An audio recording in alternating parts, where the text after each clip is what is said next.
Welcome our dear viewers. I am Sister Susan Christine Apio, working at Mother Kevin's course office for her beatification.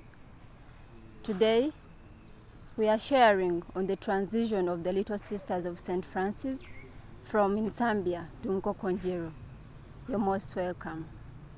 There was a need to transfer the postulancy and novitiate elsewhere, and the story of the white hen in Nkokonjero kickstarts. As the number of the applicants to join the formation increased, Mother Kevin noticed that there were developments that were taking place in Nsambya, and it was necessary to move the formation to another location. She went to Bishop J. Campling and informed him about the need to move elsewhere, and he told her to go and survey the land at Namagunga. Unfortunately, in Namagunga, there was no parish established, and yet, as sisters, we should be having a spiritual center or a church or a chapel where we go and nourish ourselves with the Lord.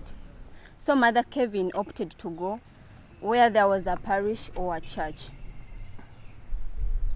She found a suitable place in the village called Maluje in Chagwe County, where the Mill Hill Fathers had already set up a parish, and this was so good for them because they were next to the parish. And in 1926, Mother Kevin moved to this place to start a new formation house. The particular location allocated to Mother Kevin by Mill Hill Fathers was known as Nkokonjero, which is the white hen. This area was known for its worship of the Lubale spirit, a local god. And these were gods as any other culture or tradition would hold. There would be a god which supports, let's say, a god of rain, a god of harvest. So this Lubale spirit was attributed to a local god in that native area. This region is near Lake Victoria and lay within a dense wild forest. And rumors of gods, spirits, and strange creatures inhabited the forest. Among the people of Nkokonjero, there was a superstitious belief in a thunder hammer, accompanied by an angry hen which used to fall during thunderstorms, killing anything it struck. In this village, in which the parish was situated, there was an enormous tree of the Mukokowe species which had been struck by lightning. But the people, this tree was a sacred place of worship. There were attributes that such kinds of trees were places of sacred gods, or where gods took refuge in, and it was believed that when somebody goes there in silence and prays to that tree, they would get the feedback from those gods. So by the fact that that tree was struck, it meant that the white hen had taken residence in this tree. This god accepted no other sacrifice except white hens. It's like we are given something to offer, so it's that particular thing that you would offer to the gods. It's the desire of the gods, not your desire to offer. So the spot where the tree stood came to be known as Nkokonjero. Mother Kevin saw the ritual of offering white hen at the foot of the tree, but her faith was no way diminished. On the contrary, she determined to set up the sisters' house in the place. So amidst all that, whatever was taking place in the village, or attributes that the trees would hold gods, Mother Kevin's spirit was not in any way diminished. She put her trust in the Lord and said, I will set up a mother house for my sisters in this place. So on 9th, 1926 July, Bishop Campling set out to lay the foundation stone for the sisters in their new venture. And the place was blessed and dedicated to Our Lady, Queen of Peace. And on September 17th, 1926, Mother Kevin and Sister Alexis went to Nkokonjero to begin putting up structures for the planned novitiate and for the sisters to reside in. And Mother Kevin made plans to construct several buildings which would accommodate the number of the sisters which would be there as time went on. On September 17th, 1926, Mother Kevin and Sister Alexis went to Nkokonjeru to begin putting up the planned structure for the novitiate to be built on and for the sisters to reside on. So Mother Kevin made plans to construct several buildings on the site. A chapel that would accommodate future little sisters, at least 300 in number, as well as to accommodate the postulants and novices. In order to do the construction, Mother Kevin needed a lot of bricks and manpower. So on that eve of starting the construction, they woke up to news that the Mkokowe tree had fallen to the ground. And to them, this was God's answer to Mother Kevin's prayer.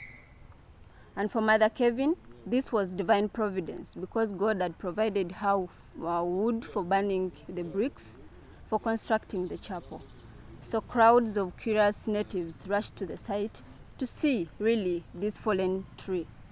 And most of them attributed the fallen tree to the presence of Mother Kevin in the area because they had never seen a European woman before. This tree that had for a long time been worshipped provided wood for a holy purpose. She asked the men to chop off the branches and they refused for fear of the wrath of God. Because this tree was a god to the natives. So like anybody else would think, how do you chop your god? So the villagers were in that fear that they could not do that kind of a thing. So she picked an axe and began to chop. And the natives held their breath in fear of saying Mother Kevin will fall to the ground for tampering with their sacred god. Seeing that nothing happened to her, they came in and helped her finish the work. And so they forgot their words. They entered into the job and they did the job very well without remembering that it was once the god that they refused to chop. So it is not as they said, it's not us who are cutting you. It is this woman who do not give you, we do not give you blows. It is she who is doing all this.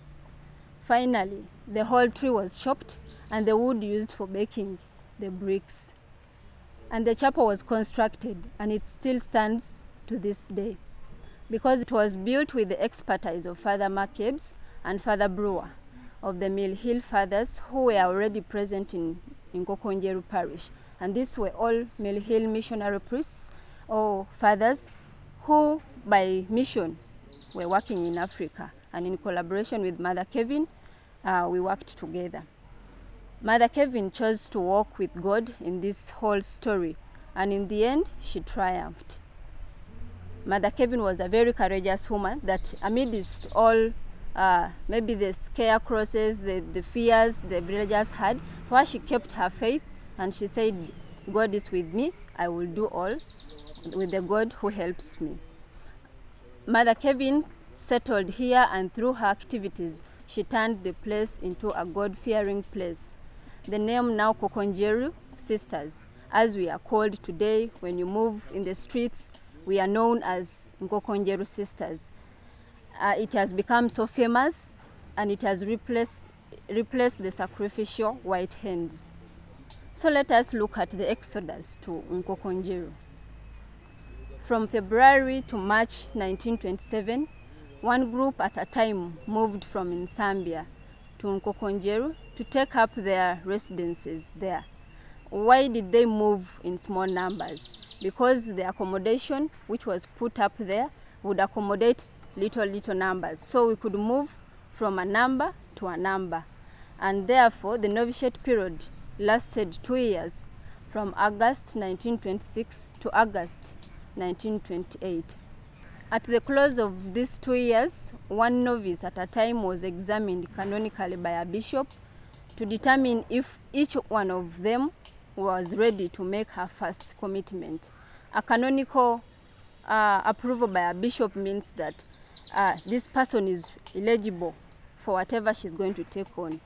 So through the vows of chastity, poverty, and obedience, and the observance of the rule of the third order regular. And those are the vows that we vow. And one must do it with all the conscience.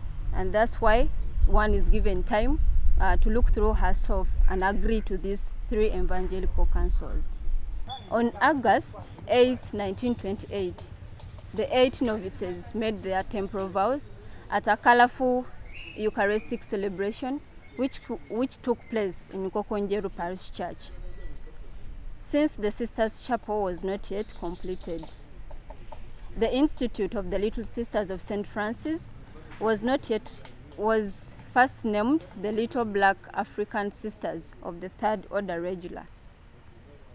Later, it had its name changed to the Little Sisters of St. Francis of the Third Order Regular.